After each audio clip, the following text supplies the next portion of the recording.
Hi everyone, welcome to a new video. जैसा कि आप लोग जान रहे हैं कि हम लोग अभी एक सीरीज चला रहे हैं अपने चैनल के ऊपर में, जहां पर हम लोग इंपॉर्टेंट न्यूज़ को डेली कवर कर रहे हैं। डेली हमारा गोल है कम से कम एक टॉपिक पर डिस्कशन हो, और जो लोग यूपीएससी या किसी भी एग्जामिनेशन की तैयारी कर रहे हैं वो लोग के लिए तो ये वीडियोज़ इंपॉर्टेंट है ही, साथ ही साथ वो लोग जो अवेयर होना चाहते हैं, जो चीज़ों को आसानी से समझना चाहते हैं, उनके लिए भी ये वीडियोज़ काफ़ी इंपॉर्टेंट है।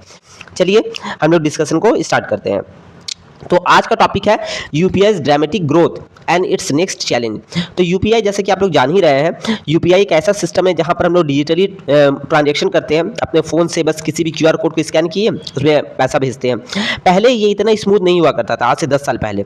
ये आर्टिकल इसलिए आई है क्योंकि यूपीआई सिस्टम ने 10 साल पूरा किया है। जी हाँ, अगस्त के महीने में ही 10 साल पहले इसको पूरी मास लेवल पे इंट्रोड्यूस किया गया था, और उसके बाद से इसका 10 साल हो गया, इसलिए ये आर्टिकल आई है। लेकिन क्या यूपीआई में चैलेंजेस है, उसके बारे में भी इस आर्टिकल में डिस्कशन की गई है। तो आइए, यहाँ पर तो बहुत सारी न्यूज़ है। मैंने इस न्यूज़ का एक अच्छा पीडीएफ भी बनाया है, मैं वो भी लगा दूंगा डिस्क्रिप्शन में, जिनको चाहिए वो वहाँ से ले सकते हैं। और मैं चलिए पीडीएफ से आपको समझाता हूँ ये पूरा आर्टिकल का क्या समरी है। ये पीडीएफ में मैंने इसको काफ़ी अच्छे से समराइज़ किया। यहाँ पर इस न्यूज़ को समझते हैं। तो सबसे पहले अगर हम लोग यूपीआई की बात करें तो इसमें ड्रामेटिक ग्रोथ देखने को मिला है।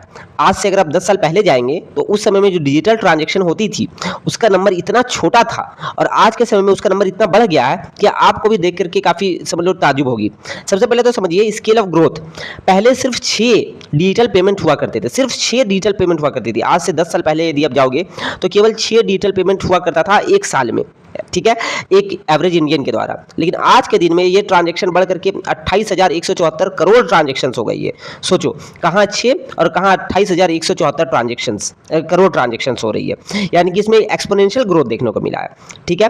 और आज के दिन में यूपीआई से लगभग 55 करोड़ से भी ज़्यादा लोग ट्रांजैक्शन कर रहे हैं। डिजिटल जो भी पेमेंट्स हो रही हैं उसका 87% ये अकम्प्लिश कर चुका है, ठीक है ना। डिजिटल पेमेंट का, टोटल पेमेंट का बात नहीं हो रहा है यहाँ पे। मतलब टोटल पेमेंट अगर हम लोग कैश और नॉन कैश देखेंगे तो आज भी कैश में ही ज़्यादा पेमेंट्स हो रही हैं, लेकिन नॉन कैश की जब हम लोग बात करते हैं, डिजिटल पेमेंट की बात करते हैं, डिजिटल पेमेंट में सिर्फ यूपीआई नहीं आता, क्रेडिट कार्ड भी आता, डेबिट कार्ड भी आता, और भी बहुत सारे पेमेंट मेथड्स आते हैं। तो उनके मुकाबले में वो सारा को जब हम लोग कंपेयर करते हैं तो 87% यूपीआई से ट्रांजेक्शन आज के दिन में हो रही है। आखिर ऐसा क्या यूपीआई ने स्पेशल किया जिसकी वजह से इतना अच्छा ग्रोथ हुआ है? और जो बैरियर्स थी, जो कंज्यूमर के पास बैरियर्स थी, वो बैरियर्स किस तरह से दूर हुई, और आज क्यों कंज्यूमर कैश से भी ज़्यादा, हम लोग जो खास करके जेनजी जनरेशन है, वो लोग ज़्यादा यूपीआई से ट्रांजैक्शन कर रही है। तो आखिर यूपीआई ने ऐसा क्या किया है? तो इसको समझने के लिए हम लोग चलिए आगे चलते हैं अपने पीडीएफ में।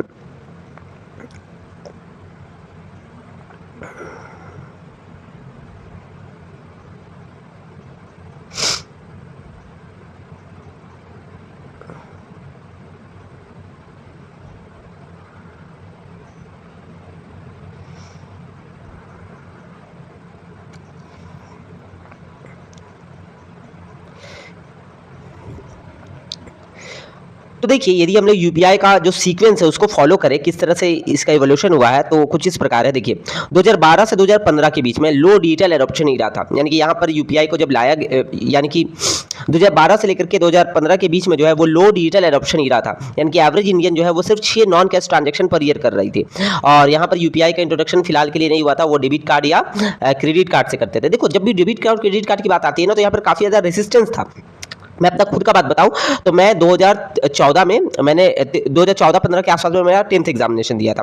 उस समय में जब मैंने एग्जामिनेशन 10th वाली दी थी, तो मुझे अभी भी याद है, यदि हम लोग कोई ऑनलाइन पेमेंट, जैसे कोई फॉर्म वगैरह के लिए कटवाते थे पैसा, तो हम लोग ना डेबिट कार्ड से वो सारा नंबर जो रहता है डेबिट कार्ड पे, वो 12-16 नंबर जो रहता है उसको लिखते थे, फिर सीवीवी लिखते थे, फिर कार्ड कब एक्सपायर हो रही है वो लिखते थे। इतना सारा ट्रांजेक्शन, मतलब इतना सारा फॉर्मेलिटीज़ करने के बाद फिर ओटीपी वगैरह आता था, फिर जाके ट्रांजेक्शन होता था, और बहुत बार ट्रांजेक्शन फेल भी हो जाता था। हमारा बैलेंस कट गया है लेकिन अगला मर्चेंट को मिला ही नहीं जहां पर हम लोग पे किए हैं, है ना। तो फिर 2-3 दिन में वापस आता था वो पैसा। तो बहुत ज्यादा रेसिस्टेंस था, जिसकी वजह से लोग डिजिटल ट्रांजेक्शन करते ही नहीं थे। यही चीज यूपीआई ने दूर किया, इसीलिए इसका एडॉप्शन रेट जो है ना वो काफी फास्ट हुआ है और एक्सपोनेंशियल ग्रोथ देखने को मिला है।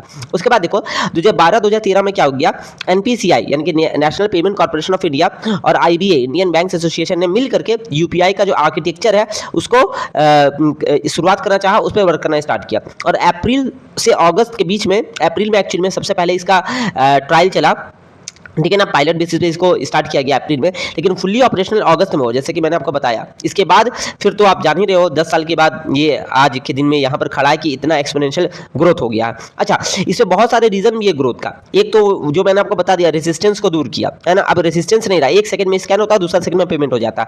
इसके अलावा जो डीमोनेटाइजेशन हुआ था 2016 का नवंबर में, इसकी वजह से भी बहुत सारा यूपीआई पेमेंट्स हुआ, क्योंकि यहीं से कैशलेस इकोनॉमी को पुश मिला, क्योंकि लोग कैशलेस होना स्टार्ट किए। वो जानने लगे कि कैश रखना थोड़ा आज के दिन में थोड़ा सा डेंजरस हो गया है, क्योंकि सरकार जो है वो प्रमोट कर रही है डिजिटल इंडिया को, तो जिसकी वजह से वो लोग सारे लोग अकाउंट में पैसा रखने लगे तो डिजिटली ट्रांजैक्शन करने लगे। तो ये हो गया। दूसरा, आपको ये भी समझना होगा कि सरकार ने एमडीआर को भी खत्म किया था। अब एमडीआर क्या होता है वो मैं आपको बताऊंगा। मर्चेंट डिस्काउंट रेट होता है। मर्चेंट डिस्काउंट रेट का मतलब हो गया, पहले जो आपका डेबिट कार्ड क्रेडिट कार्ड से जब ये बैलेंस या पैसा ट्रांसफर किया जाता था तो कुछ कॉस्ट था जो बेयर करना पड़ता था। कंज्यूमर डायरेक्टली बेयर नहीं करती थी, बट जो जिनको रिसीव हो रहा उनको कुछ अमाउंट कट करके रिसीव होता था, क्योंकि सरकार कुछ वहाँ पे जो भी इसमें टैक्स वगैरह था या जो भी फीस होती थी ट्रांजेक्शन का वो काटती थी, जिसके वजह से एक रेसिस्टेंस था।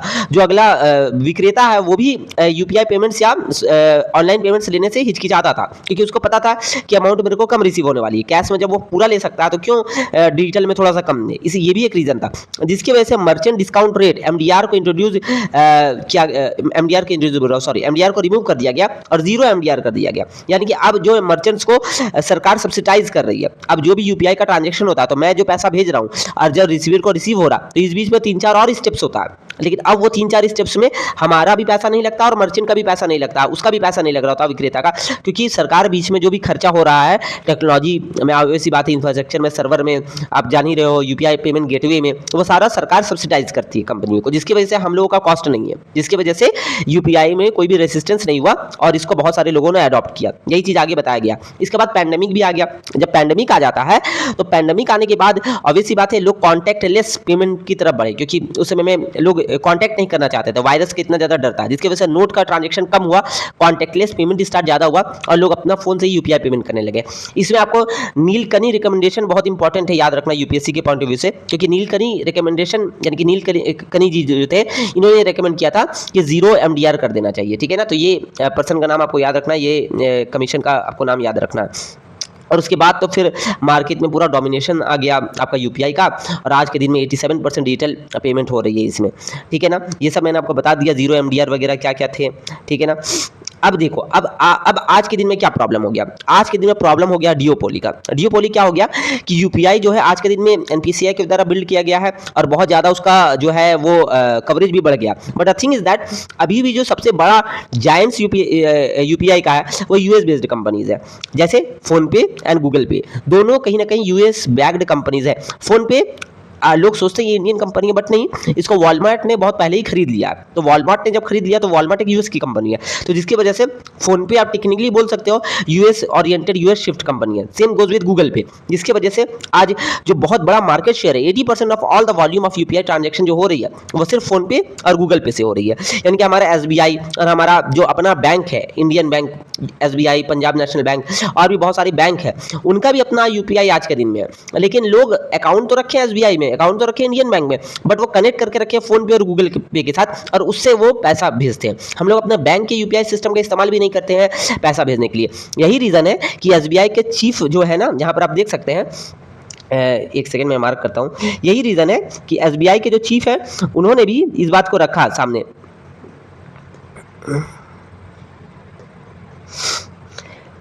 यही रीजन है कि एसबीआई के जो चेयरमैन है उन्होंने ये बात को कहा कि I think we have definitely missed the payment bus and now it's too late to catch up, क्योंकि उनको भी लगता है कि अब जो एसबीआई वगैरह का जो अपने इंफ्रास्ट्रक्चर में खर्चा करना चाहिए था आज से मे भी 8-10 साल पहले, वो उन्होंने खर्च नहीं किया, जिसकी वजह से अब जो इंडियन बैंक है, जितने भी इंडियन बैंक है वो काफी पीछे रह गए और जो थर्ड पार्टी एप्लीकेशन है उन्होंने टेक ओवर कर लिया है और शायद अब वो बस निकल गई है, जिसके बारे में यहाँ पर चर्चा हो रहा है। अब देखते हैं और अब क्या रीजन है जो और भी ज्यादा प्रॉब्लम्स हो रही है यूपीआई यूपीआई में, उसका रीजन ये है कि फाइनेंशियल बर्डन, क्योंकि इतना ज़्यादा वॉल्यूम ऑफ ट्रांजेक्शन हो रही है तो सरकार जो सब्सिडाइज करती है, जो भी ट्रांजेक्शन हो रही है उसमें सरकार सब्सिडाइज करती है, जैसे कि मैंने आपको बताया है ना, जो सर्वर कॉस्ट है, जो ट्रांजेक्शन कॉस्ट है, सरकार का भी अब पैसा समझ लो बर्डन बढ़ रहा है, क्योंकि सरकार को बहुत ज़्यादा सब्सिडाइज करना पड़ रहा है। तो ये एक बहुत बड़ा प्रॉब्लम हो गया, क्योंकि ट्रांजेक्शन जो है वो 1800% बढ़ गई है 2019 के बाद से। इसका जो रेट है ट्रांजेक्शंस का वो और भी ज़्यादा ग्रोथ कर गई है। आप देख रहे हो पैंडेमिक के बाद से तो ट्रांजेक्शन और ज़्यादा बूम कर गई यूपीआई की। इतना तो सरकार ने भी एक्सपेक्ट नहीं किया था कि इतना ज़्यादा हो जाएगा, लेकिन एक्चुअली में यूपीआई की पेमेंट्स आजकल छोटा से छोटा चीज़ के लिए, हम लोग मार्केट से एक दूध की पैकेट भी लेने जाते हैं ना, तो 25-30 रुपये जो होता है ना, वो भी ऑनलाइन पेमेंट करते हैं। तो सारा चीज़ ऑनलाइन हो गया है। अब यहाँ पे देखिए सरकार के लिए क्या मुसीबत है, how a UPI transaction system actually works. सबसे पहले मान के चलिए आपने इनिशिएट किया पेमेंट, आपने मान के चलिए 1000 रुपये का इनिशिएट पेमेंट किया, ठीक है ना, तो आपने इनिशिएट किया पेमेंट, क्यूआर कोड को स्कैन किया, फोन पे, भारत पे, गूगल पे, जिससे भी किया, यूपीआई पिन अपना डाला। ये तो आपके लिए बिल्कुल फ्री है, हम लोग के लिए तो फ्री है, कोई कॉस्ट नहीं कट रहा। अब यहाँ पे रेमिटर बैंक आता है, ठीक है ना, रेमिटर बैंक हो गया मतलब हमारा बैंक जहाँ से पैसा कटने वाला। तो वो ऐप जो है हमारा, जो गूगल पे, फोन पे जो भी यूज करे, वो यूजर हमारा बैंक को एक मैसेज भेजता है जो हम लोग को समझ में नहीं आता, वो बैकग्राउंड में हो रहा होता है, ठीक है ना, और वहां से वैलिडेट किया जाता है कि हाँ इसके अकाउंट में बैलेंस है कि नहीं है। वैलिडेट होने के बाद वो जो सर्वर का कॉस्ट आया, वो जो कम्युनिकेशन हुई है, उसमें कुछ ना कुछ कॉस्ट आता है, वो हम लोग बेयर नहीं कर रहे हैं, तो ये एक कॉस्ट आता है। दूसरा एनपीसीआई का भी अपना होता है, national payment corporation of India का भी अपना कुछ ट्रांजेक्शन कॉस्ट होता है। जैसे आपको समझना होगा, जब वो ट्रांजेक्शन हो रही है रेमिटर बैंक का और बेनिफिशियरी बैंक यानी कि मेरे अकाउंट से अगर पैसा कट रहा और किसी के अकाउंट में जा रहा, तो वो बेनिफिशियरी बैंक है, तो उसके बीच में जो समझिए कम्युनिकेशन हो रही है दोनों बैंक के बीच में, इसको कोर बैंकिंग फंक्शनैलिटी कहते हैं। तो ये दोनों बैंकों के बीच में जो ट्रांजेक्शन होने वाली है, जो एक तरह से बातचीत हो रही है बैकग्राउंड में, उसका स्विच एंड सिक्योरिटी कॉस्ट कहा जाता है, वो हम लोग को पेमेंट नहीं करना पड़ रहा, लेकिन वो भी एक कॉस्ट इंक्लूडेड है।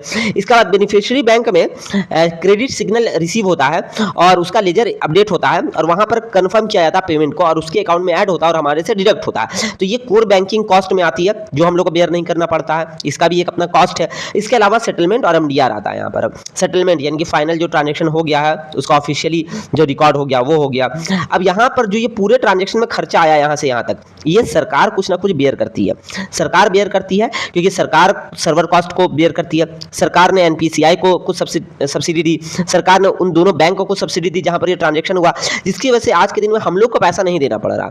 लेकिन बात यहाँ पे सवाल वही खड़ा हो जाता है कि सरकार ने इतना ज्यादा मतलब यूपीआई का जो ये आप समझ सकते हो एक्सेप्टेंस है, वो भी नहीं सोचा था जितना ज्यादा एक्सेप्टेंस आज के दिन में आ गया है, और जिसकी वजह से अब समझ लो कहीं ना कहीं इतना ज़्यादा एक्सेप्टेंस आने की वजह से अब सरकार भी सोच रही है कि क्या इसमें कुछ चार्जेस लाया जाए।